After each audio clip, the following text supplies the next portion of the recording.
The views and opinions of the host and guests are their own and do not necessarily reflect the position of the management and staff of Guardian Network.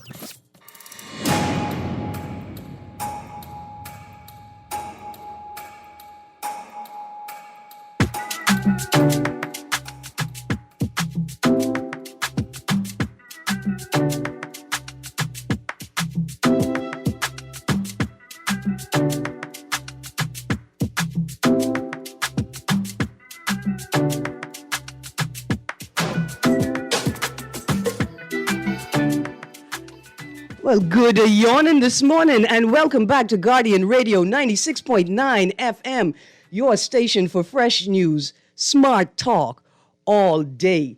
Well, it is Friday the 30th of July, 2021. That means two things. The first is a sad note. We're sort of closing out our month of independence talks, right? And our discussions about inclusion in the political voice, in the national vision, in cultural development, right? In the Fruit Festival, because everybody won't be included in the Fruit Festival.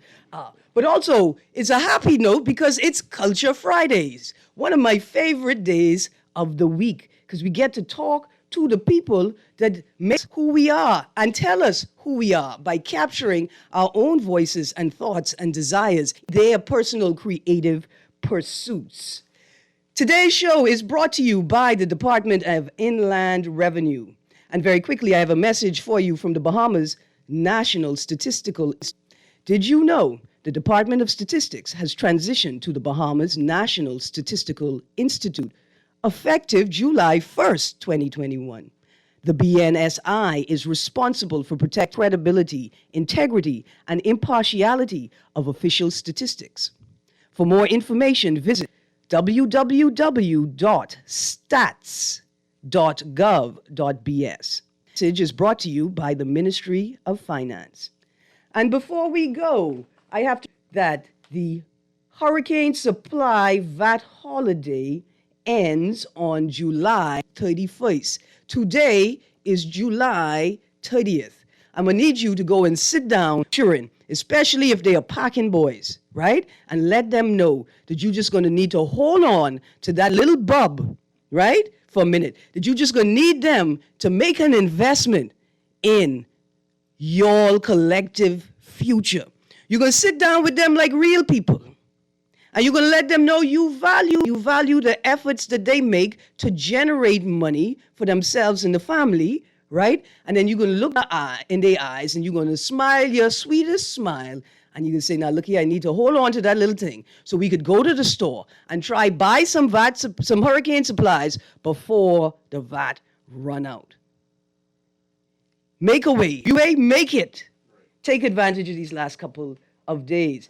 Also, I think today or yesterday is World Day Against Trafficking in Persons.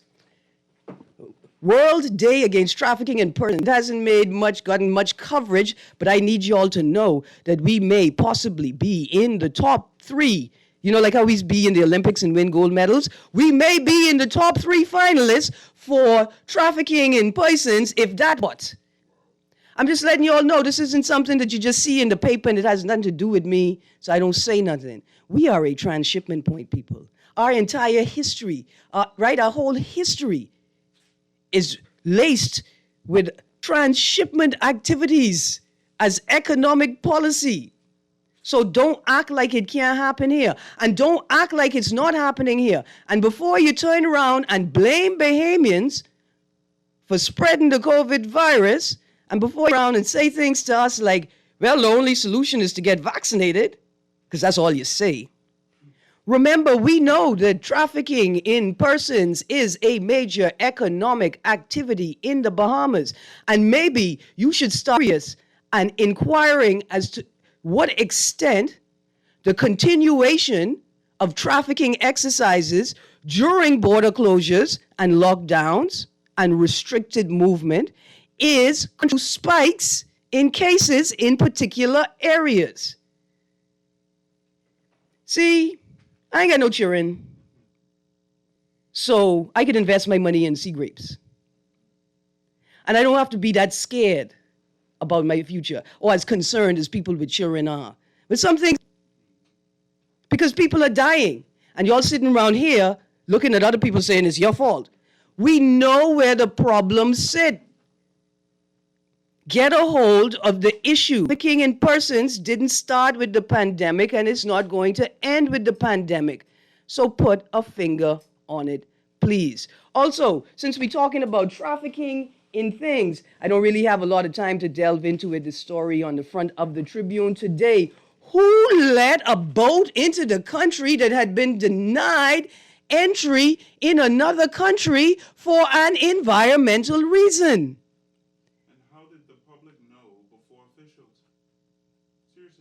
Well, you don't watch nothing. I mean, officials knew, just not the right officials. I mean, the right officials knew, just not the ones we needed to know. I presume, I allege, I imagine, right? I don't know. You don't know. We just have to, in this way that we do, guess about these things. But you may be spot on. I don't think you all understand. This is the same sort of thing. Here's where the link is. You see the same vessel or vehicle that people are trafficked in? Another same vessel or vehicle that dangerous and hazardous materials, like those trees, right, with the beetles in it, are transported in. Do you know how easy it is to move a piece of bioweaponry through the world? You could put that in a die. That's like a one dice, right? One of a set of dice. You could put it in a lighter. You could put it in a device as small as a matchstick and move a bioweapon through borders. The arrival of that boat with that invasive species on it is just as bad as the trafficking of people through your country. But I ain't got time to focus on that because it's Culture Fridays, and I get to talk about just 3 more things before we get to the show. It's going to be quick. It's going to be quick. First of all, I just want to make this note that in the coming days or weeks, we're going to have a show on bush medicine and the politics of science, because I would hate to think that all of these universities all around the world have acknowledged the documentation of traditional use of plants and decided to spend millions of dollars doing scientific research on these plants. For my prime minister to get up on TV and tell me bush medicine doesn't work, while your AG got up in the papers a few months ago and told us about how all the foreign companies making billions of dollars out of the things they pulled from our bush and our ocean. It just don't make any sense. Also, just a couple more things to touch on. I want to go back to the Tribune. Dear Tribune, when you don't have anything nice to say, trust me on this, hit spell check before you hit send. You know how embarrassing that is? See, I know, because it has happened to me, but not in the way you think. See, people just come on my Facebook wall, my social media accounts, and try to insult me, right? Like the big, heavy blows of insults. And then I look at them and I laugh and I say, listen, if you're going to insult me, you need to spell the word correctly. If you're going to insult, if you are going to take such an egregious step, if you're going to call the Attorney General of our country, because you're disrespecting the office as well as the person, that irresponsible, inappropriate, reckless, and use that unnecessary language, the least you could do is make sure that your banner on the caption on your main banner is spelt correctly. See, you can't be petty if you can't spell. Simple. I don't even know what else. I mean, I'll be honest, Tribune, I'm a little embarrassed, but it's more important than that. I sort of telling a joke. It's more important than that. Our media houses, right, they are like stakeholders for the information and the conversations, the language that enter the public discourse, the collective consciousness. The media has a responsibility in society to, at the very least, create a scope or a frame, right, for public discourse. Your job is not necessarily to censor speech. You recognize what society and the law have already determined should be censored. And you manage that, right? You ensure that that happens. Dear Tribune, I am going to suggest that you apologize to the people of the Bahamas, to your readers. And I'm going to say this, apologize to the Attorney General.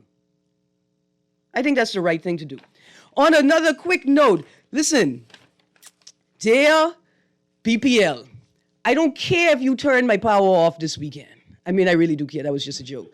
I have enough entertainment to last me the entire weekend. And let me tell you a story. So this morning, on my way to work, I first encountered a truck parked on the spot where the pedestrian crossing is in front of the Hilton. It's not there, like you can't see it. Now, mind you, it's still there. You know it's there. It was there before the road works, and it will be there after the road works. So when you're driving, act as if it's there.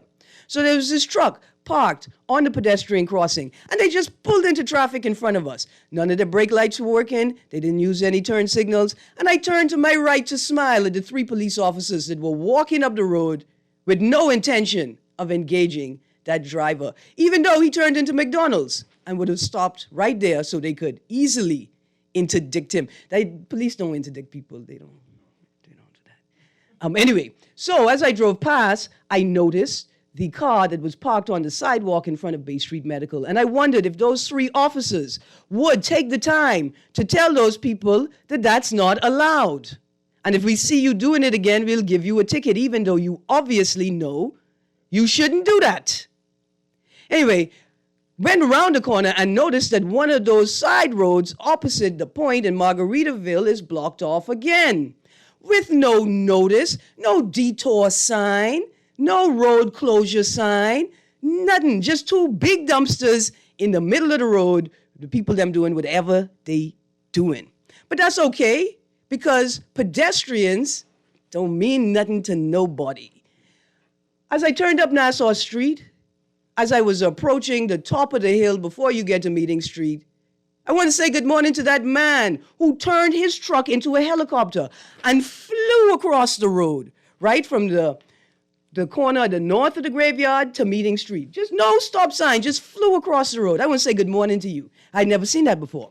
And then we drive down the hill. As we pass in Nassau Street Police Station, we're watching the paper woman who sells papers in front of Bamboo Shack crossing the road to go sell papers to a customer that is politely pulled on the side of the road, to watch a vehicle begin to overtake as she is in the road and almost knock her down. Mind you, all of this is taking place in the school zone. So you would think that even if school wasn't open, drivers had already prepared, already normalized moderating their speed in that area. But it gets better, people. So as we pass the school, we notice a man washing his truck on the sidewalk by the water pump. Now, some people would say, Erin, at least he wasn't in the road washing his truck, right? But what he was doing was blocking the mobility ramp for the sidewalk for disabled people and people with wheelchairs so he could wash his truck. Oh my, what a nice man. But it gets better. So we make our way to Carter Street, to the station. I park across the road to go to the gas station to get a paper. As I'm coming back, as I'm crossing the road, what do I see? I want to say good morning to the young man that woke up this morning and forgot that we drive on the left-hand side of the road in the Bahamas. This boy drove straight down Carter Street from Barabbas and the Tribe, straight down to the pizza place on the wrong side of the road, which wouldn't necessarily be a problem because, hey, we in the Bahamas, you could do whatever. But as I was entering the station this morning, I had to call 911 for a man that was obviously in distress.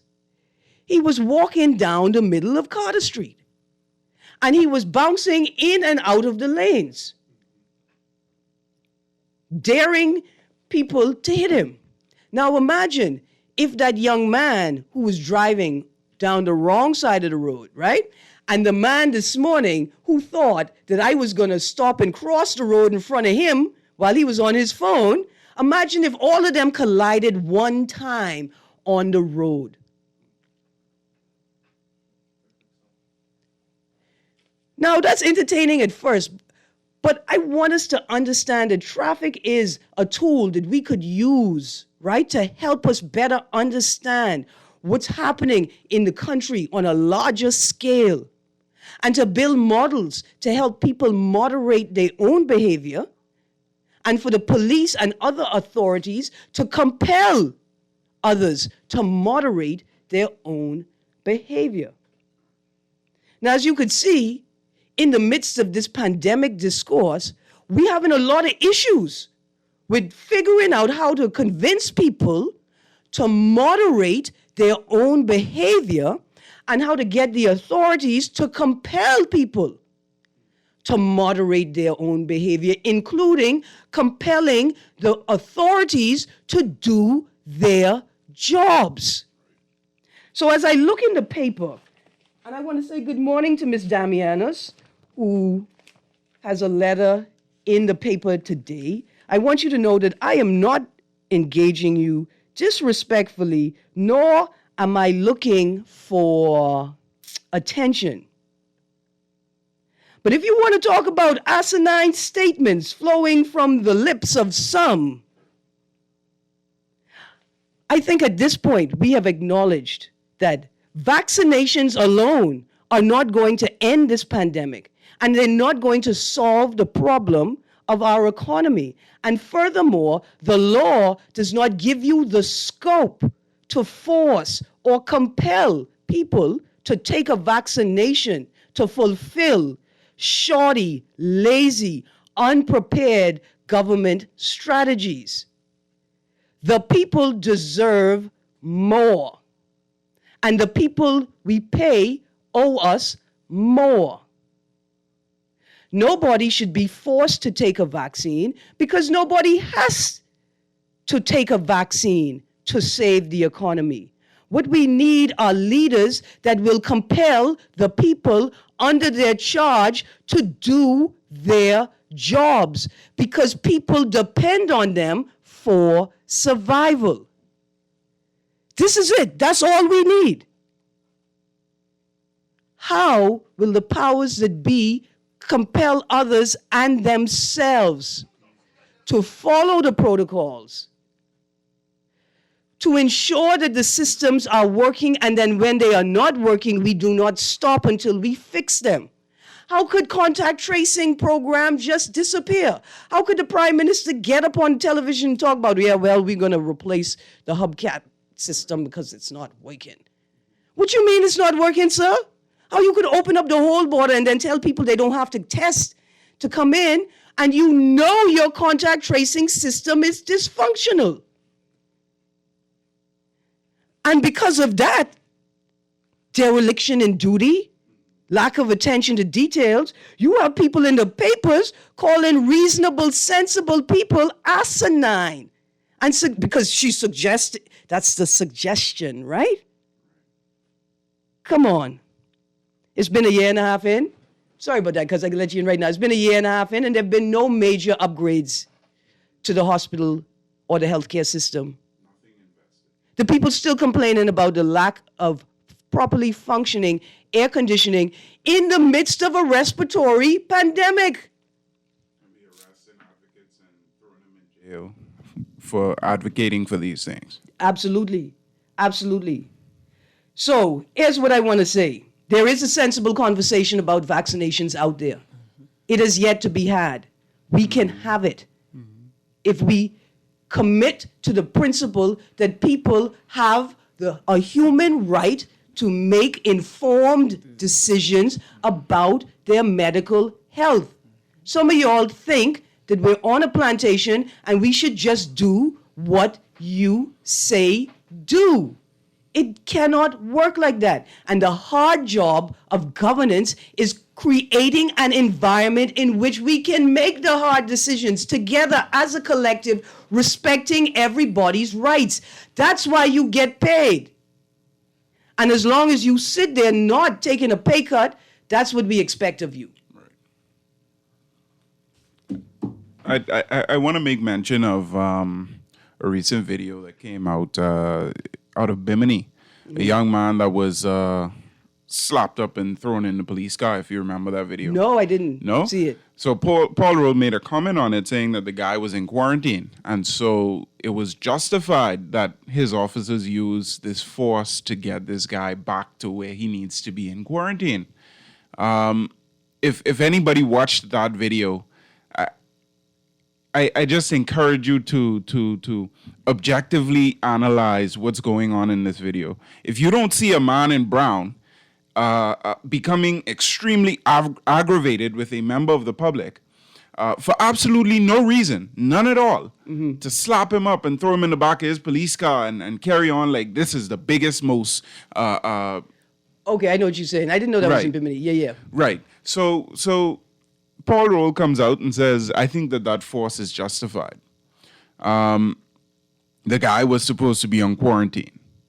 Okay, so is it now acceptable that we abuse citizens or use violence towards them in our official capacities as police officers? We use violence towards them as a justifiable end to this you should be in quarantine Right. thing? And it's a parallel. In the face of an issue, we will breach somebody's rights before we spend the resources necessary to find a reasonable solution. Exactly. Yeah, absolutely. Just time. The best resource they could have used was time. To take the time to Calm down analyze, the situation. see what's going on, figure out what's going on, And then you set up a road, you set Right. up a net. Right. So you can't get past the net. and say, hey, bro, listen, you shouldn't be out there. It's quarantine time. Come, And let then- me go but then- drop you home. And then use a taser if necessary. Right. Right? Why would you risk getting close to the boy and risking transmission if he's in quarantine? And you could tell that the response was emotional by this officer, right? Yeah. So this wasn't an objective response. This wasn't I'm carrying out my duties and upholding the law. This was, wait, bring your Yeah. behind here. Let me-" A frustrated officer who probably resorts to that in the lack of other solutions, right? Right, Or right. strategies to deal with the situation. And thank you for that, Darwin. Here's what we're going to do. We're going to go to the phone line, and then we're going to read these texts, and we're going to take a break, and we're going to get into this conversation with Mr. Kyle Stubbs.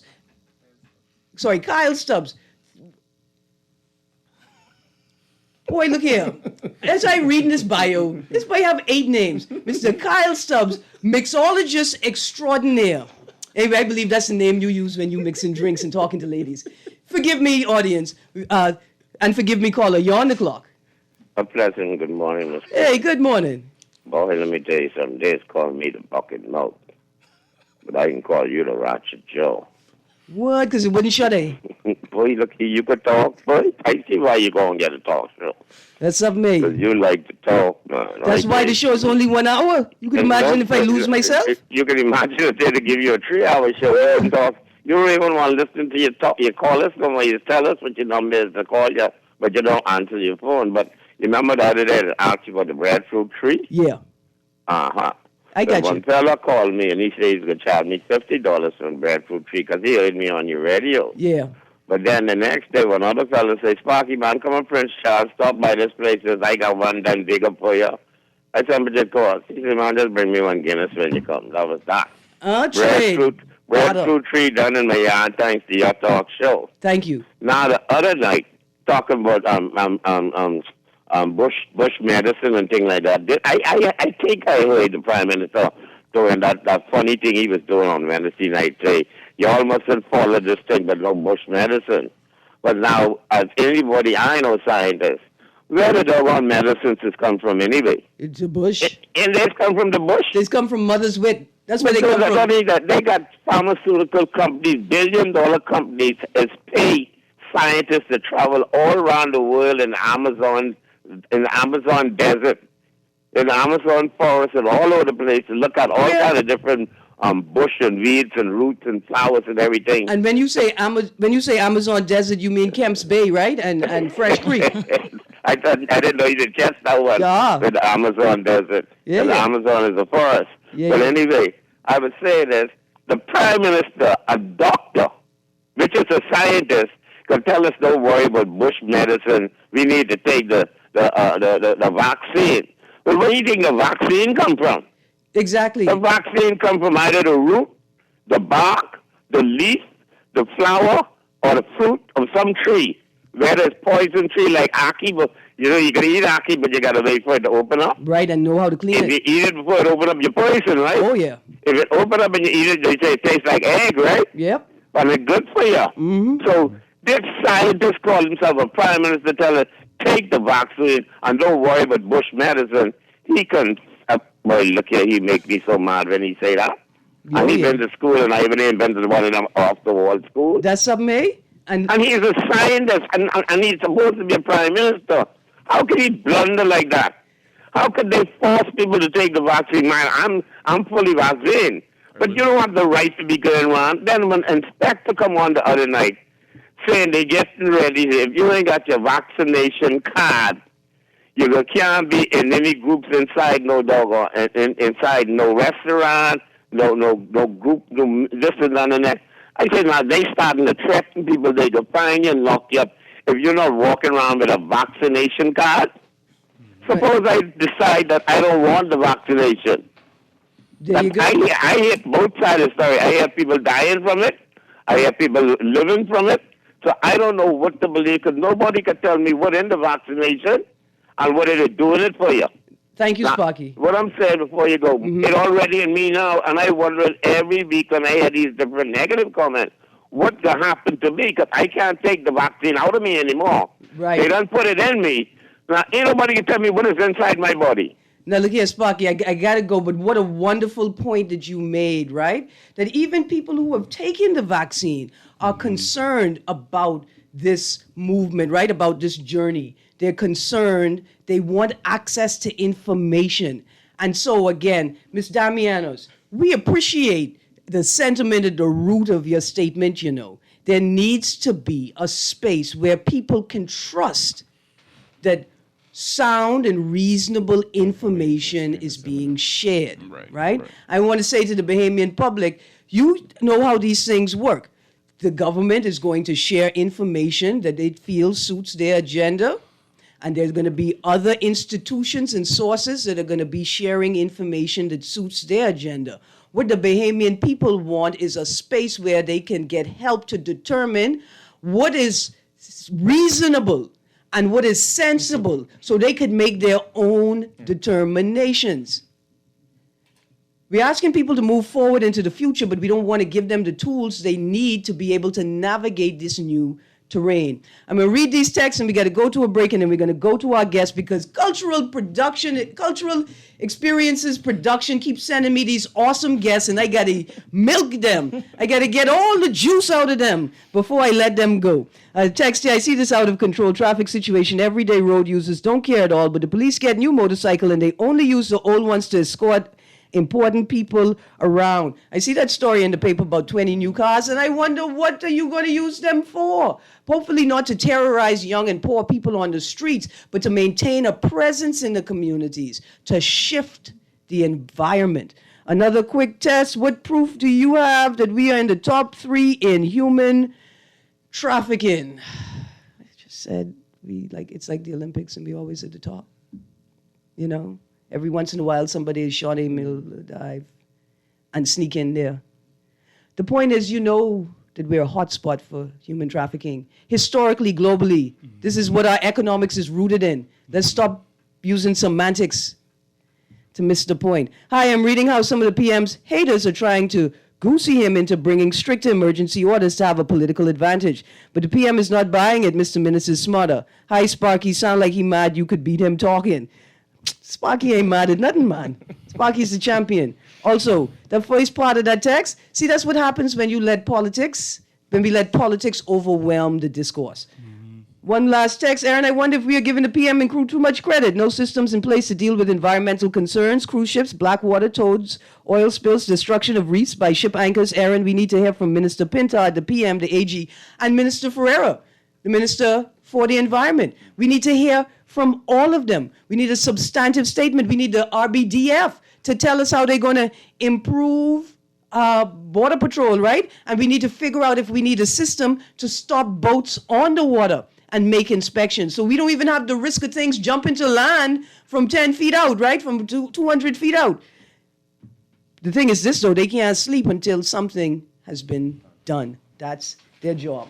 Arlington, let's go to a break, and when we get back, we're going to jump into this discussion. Look how I'm going to have to invite Mr. Kyle Stubbs back so we could have a two-part, because y'all going to love this conversation. We'll be right back, so stay tuned to 96.9 FM.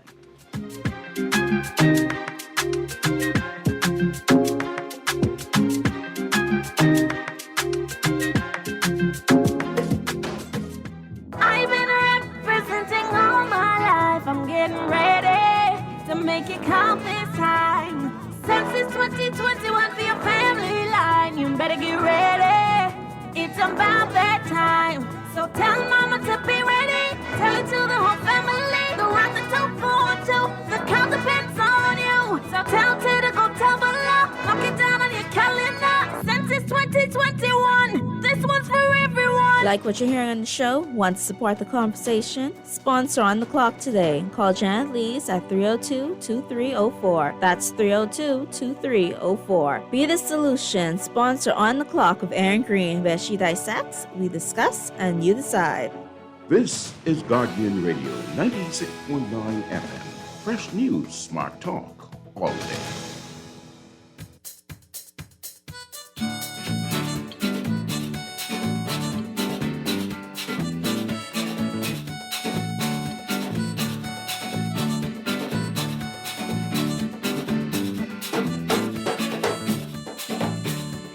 Agreeable, need it feeling out. Get a sailor man sound. Rolly agreeable, need it feeling out. Get a sailor man sound. Good morning and welcome back to On the Clock with Erin Greene on Guardian Radio 96.9 FM. My guest today, Mr. Kyle Stubbs, and my guest co-host, Mr. Darwin Thompson. Good morning, Mr. Stubbs. How are you? Good morning. I'm good. Happy to be here. Thank you so much, Erin. Absolutely. Now, I want you to introduce yourself quickly to the people before I tell the people the names and the new professional titles I have given you. Absolutely.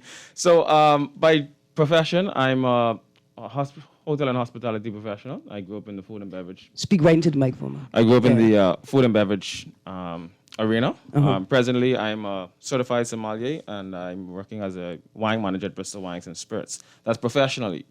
Outside of that, I'm a Stubbs, so I like to hang on to my Cat Island roots. And I'm also an archer, so I like to hang on to my Abaco roots. I hope you all see how this boy construct his identity, right, within the whole archipelago. Bang. Beyond that, I'm an avid Junkanoo. I'm a member of the Roots Junkanoo organization. All right. And recently, I've struck up an awesome relationship with Angelique from Experiences. Yeah. Through Junkanoo Commandos and the Junkanoo Arts and Music Festival. So as we get into this conversation, a little bit more of what I do on the part-time side is working along with Angelique and Junkanoo Commandos as an official beverage partner. So we bring a little bit of the Bahamas through taste profiles along with Junkanoo Commandos. A little bit of the Bahamas through taste profiles, right? Because I was going to say that you curate experiences with wine and food for restaurant and resort guests. And now I have to say for festival patrons as well. Indeed. A lot of what has transpired over the last 2 years, through my Bristol's job is hotels and restaurants. But through myself, my love and my passion, it's been a lot of Bahamians and locals who've been taking advantage of these experiences. Festivals and local events. Absolutely. That is awesome. Okay, so you use that word sommelier, right? Now, I know some sommeliers. They drink plenty wine, and they know about all the wine. Indeed. And you can't tell them you bring them a Cabernet when really you bring them a Colorasi Red. Most definitely. What is a sommelier? So the traditional definition of that word is somebody proficient in the restaurant arena. Right into the mic here. Somebody proficient in the restaurant arena for wine sales.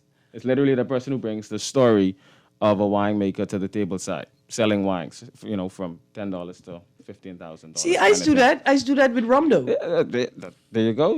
You'll be a rum sommelier, a rum connoisseur. So I could be a rum sommelier. Most definitely. Right, because I can't spell connoisseur, but I can spell sommelier. Awesome. Okay, so tell me, how do you become a sommelier? It's years of study. So it's literally diving into the craft. So I spent 2 years studying and drinking wine. Books. Oh, I say books or bottles. Books and bottles. 2.5 years. It was a huge learning curve, and I love how you used Colorasi as an example. Yeah. So when I started my studies, that's where I came in at Lemont Brew and Colorasi. But 2.5 years later, I've seen the world of wine. I've drunk, maybe 2,500 bottles over that 2-year period. Tasted 2,500 bottles over that 2-year period, and I just fell in love with it. It became a passion, and now it's made a livelihood for me. Man, this time I catch dengue fever and I can't drink any alcohol without my chest burning. That's awesome. So what advice do you have for young people and people who want to get into this field? It's all about finding your niche or exploring something a little bit more. So I started off with culinary arts at COB, now UB. Right, Okay. so food and beverage was always my kind of thing, and then I was exposed to wine and a certification program, and the introductory level just piqued my interest. So I just say, whatever you are, whatever course you're in, whatever stage of life you're at, something is going to pique your interest, and you just need to just dive in a little bit more, and you'll hit the spot.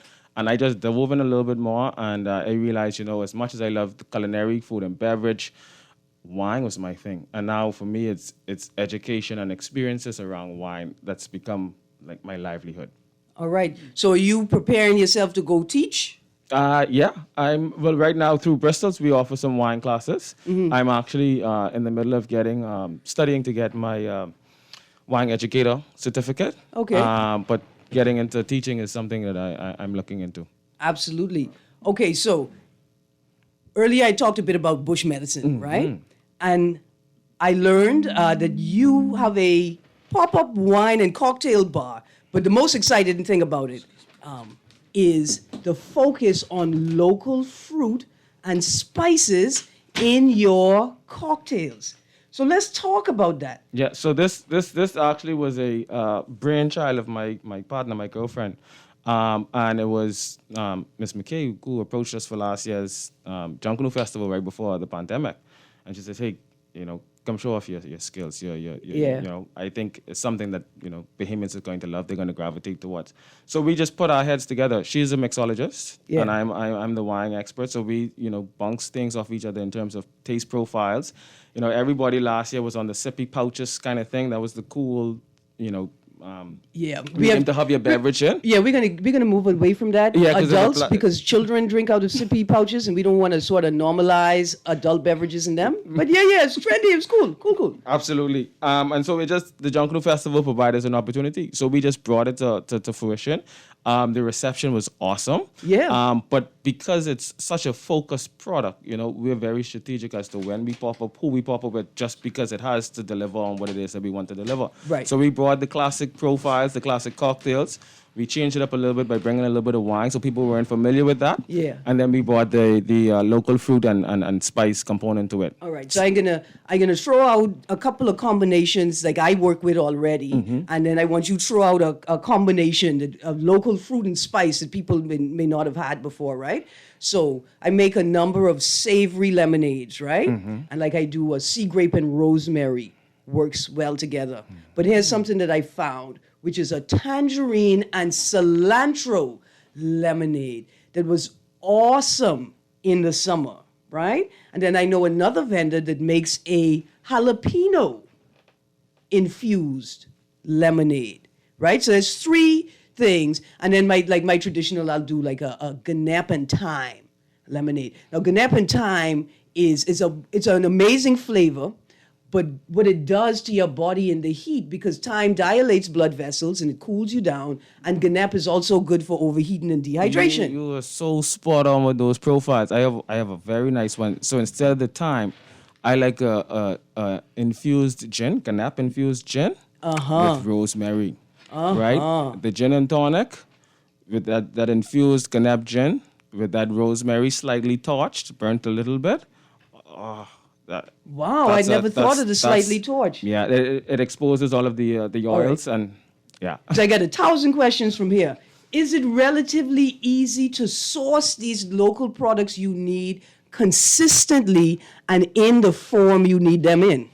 That's a very good question, and the answer honestly is no. And but it gives us the opportunity to think outside the box where infrastructure and framework needs to be established, because there is a built-up, unheard, unknown demand, right? The middle linkage is how do we make certain that these farmers and small producers have an end result for their Right. product. Right. They need to know that when they put the seed in the ground. Right. So it's it's just like when I was growing up, it was all about elusive pineapples. We still speak about them, but we don't speak about them at the level that we spoke about them 30 years ago. Right. And I'm only 36. Right. Right. And so it's that kind of thing. It's how do we ensure that these farmers have, The infrastructure and to the get resources the- they need. so they know that every year, 25,000 pineapples will be sold through these means. And it's going to end up in this cocktail or this spirit or this liqueur or this cream or this herbal something or that. But it's that because I think, the reluctancy is for farmers to really go in. And then, the conversation was just, I think it was in Andros where they just carried a couple of trailers to make certain that they can house products in a cooler environment for a longer time so we don't have all of that wastage and so on. So it's reassuring the farmers that, hey, your product is going to be used. But also somewhere in the middle have a mechanism where that product is being used. Yeah. How do we get our aloe vera gel and so on and so forth? Right. So, in case y'all don't know, I have a small agribusiness and like consultancy service, right? And so, two things. I've always been telling people the farmers will grow it and it can grow here. Bahamians will eat it if it can grow here. The problem is the gaps, the lack of mechanisms in the middle. Another quick example. I make a local fruit rum infusion, right? And sometimes we infuse spice as well. And we were approached by a major hotel, right, to supply this product to them. And it was a wonderful opportunity. Everybody around us like, oh, y'all hit the big time. And we had to tell them no. So everybody looking at us like, y'all are so stupid. You don't want to make money.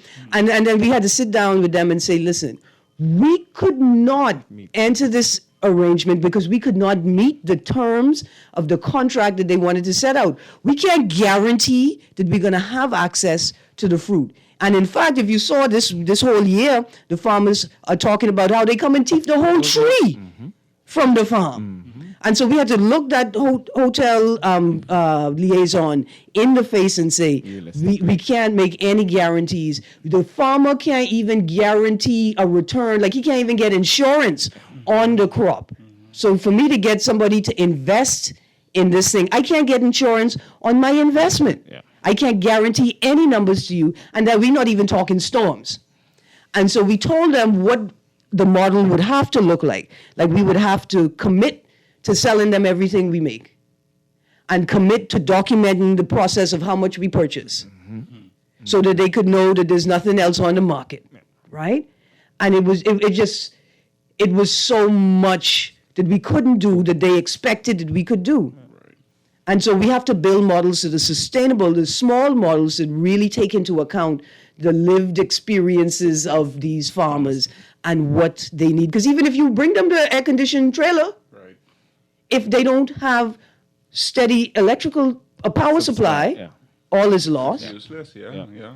Okay, so, and like I say, a part of it is we source our own produce Right. to bring the cost down. Right. And for quality control, to ensure that we're buying local. Yeah. How do you do that part of the business? You buy yourself or do you rely on other vendors to process the fruit for you? A little bit of both. So I work along with a friend who has a farm, Cooper. He's been farming, well, his dad's been farming for, some 50 plus years. And he recently got hands-on during the pandemic. And so as we went through and we started exploring the farm and really getting into things, we realized that, we're sitting on 15 dilly trees and 20 soursop trees and 15 guava trees and, 5 pimento seed trees. And it's like, no, we can start putting these right here in our cocktails. And so now we started paying attention to these trees and feeding them and singing to them and, doing the proper things. And we just, up to yesterday, while I was, running my thoughts for coming in today, we picked off some guavas off of the tree and we was like, these guavas were not this size and they were not this flavorful last year. So now this weekend is all about guava and vodka. right? We're going to play with some guava and vodka. So I'm hand sourcing and picking these fruits. Yeah. And when I don't have, because I can't reassure the quality, then I'm just finding some other things. We're growing spices year round, so my rosemaries and my thymes and my cilantros and so Right, they're those are coming year through, round. they're coming year round. And so those cocktails that use those things, that's a given. But right now, sour softs are coming through.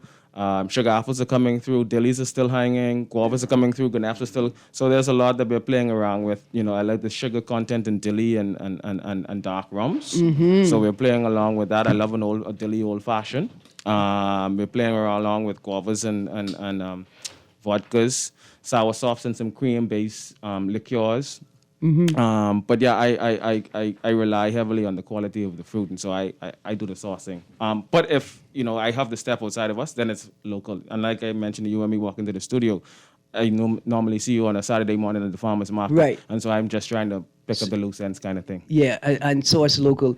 Okay, I got a caller on the line. We'll go to this caller, and I'm going to get to some texts. And then we got about 5 minutes, and I want you to tell me, what do you need from the public sector, the private sector? What do you need from NGOs and advocates like myself to make this passion of yours sustainable, but also to make the entire chain in the industry sustainable, viable, and sustainable? So let's get to this caller. Caller, you're on the clock. Good morning, caller. You still there? Hey, good morning, caller. It sounded like you were there. I'm sorry, caller. Let's get to this text. Erin, based on your knowledge, how do you suppose we in the Bahamas and world will get out of this pandemic? My understanding is via herd immunity. How do we get herd immunity? My understanding is via the vaccine or by contracting the virus. We cannot continue the cycle of locking and opening up our country. For those who do not want to take the vaccine, I encourage them to build up their systems by any means possible. And if they get COVID and survive, bless the Lord. And if they are seriously ill or die, God forbid, may their souls rest in peace. Okay, so there are two things, right? You reach herd immunity by natural, you catch the virus, you develop a natural immunity, or you take the vaccine, right? A lot of us have had the virus. And I think that we need to test people to determine to what extent natural immunity has been achieved, right? Also, it's not just vaccine or no vaccine.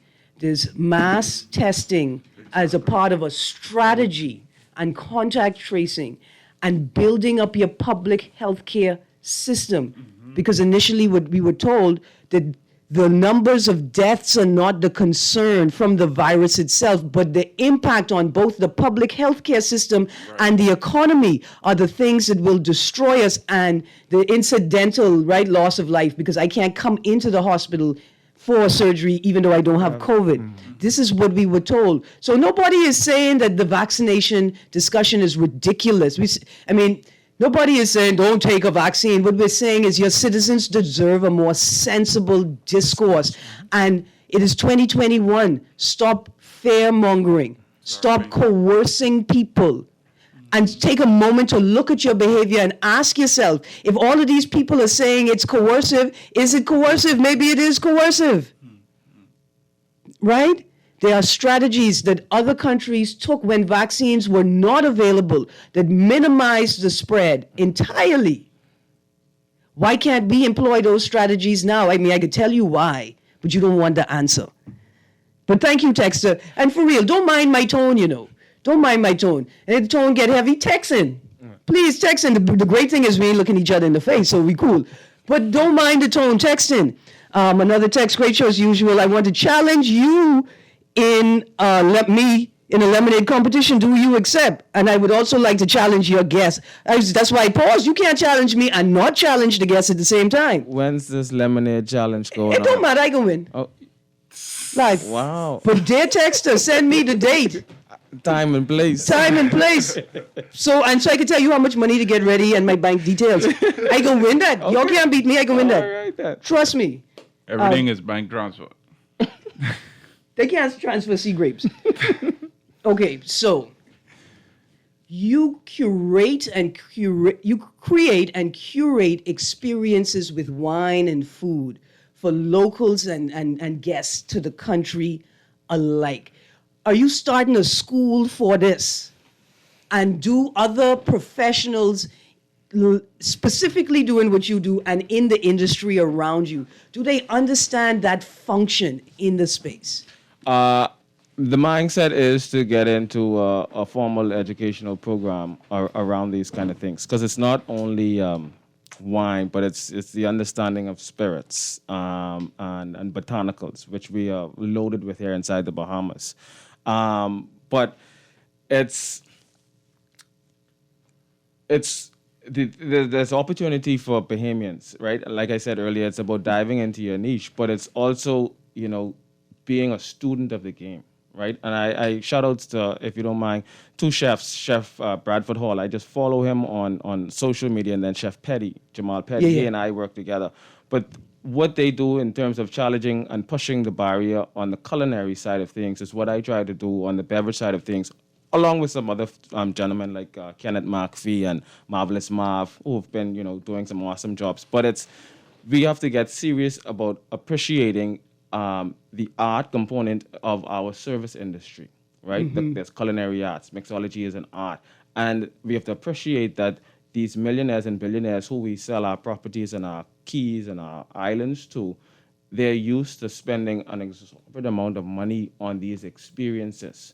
We have to tap into that, as well as us as Bahamians will be becoming so much more exposed, not only through travel, but through the fact that we have the internet at the tip of our hands. And because we get that exposure, we look for those experiences. So it's just not a wine and cheese situation. Yeah. It's a full charcuterie that has sugar apple on it and canap because they're in season, right? We get into local mangoes and hybrids when they're in season. We get into cocoa plums and Joan plums when they're in season. Right, and in mosquito season, I serving you thyme Ganep lemonade in a garden on a bed of thyme instead of grass. So you get the fragrance from the drink and from the ambiance. Or when I bring out this lemongrass, lemon balm lemonade that we're gonna have during this lemonade conversation in the middle of this. Yeah, man. Look here, I can tell you right now what I make in. Look here, I make in scarlet plum, rosemary lemonade with a hint of yellow goat pepper in it, and then I can tell you the secret ingredient at the event. You can go. I have to go back to the drawing board. You better go back. So our challenger has set a date for October 1st. I am taking down your number, challenger. I will message you. And we're going to get a sponsor for this October competition. 1st. And we're going to accept a couple of other participants. Most definitely. Because somebody them out there hearing us and they like, these two can't have no lemonade competition without us. And somebody's Grammy on the island right now throwing rock at the radio. But get me to Nassau now, people. Anyway, I just want you guys to see how full, right, the spaces are in this place when you open your eyes and look into them. Because initially you hear, well, food and beverage manager, we know about them. There's order drinks. Yeah. There's make sure the food right. But what you really do is curate experiences for people through food and wine and in ambiance, right? And that is the essence of the tourist model. Experiential tourism is what we should be focused on. So I'm going to have you back. I have to write a long letter thanking Angelique McKay and Cultural Experience Productions for providing another phenomenal guest for the audience today. And hopefully I could get you back on next week so we could continue this conversation. I need to know what you was do at Junkanoo Festival. And also I want to talk about social responsibility and alcohol and culture in that space. So thank you very much, Mr. Kyle Stubbs, for joining me today, and Mr. Darwin Thompson, my guest co-host. To the question on the live feed, I use fresh cilantro to make the tea to mix with my tangerine lemonade. I give you that bly. October 1st, stay tuned. But more importantly, stay tuned because Levan Miller and Unleashed is up next. Have a great day, Bahamas. Enjoy the holiday weekend. Love each other. And remember, it's Independence Time, Bahamas. Yeah, the sailor man sound. You wanna go to heaven, put the radar on your head. Yeah, that's the sailor man sound. If you wanna go to heaven,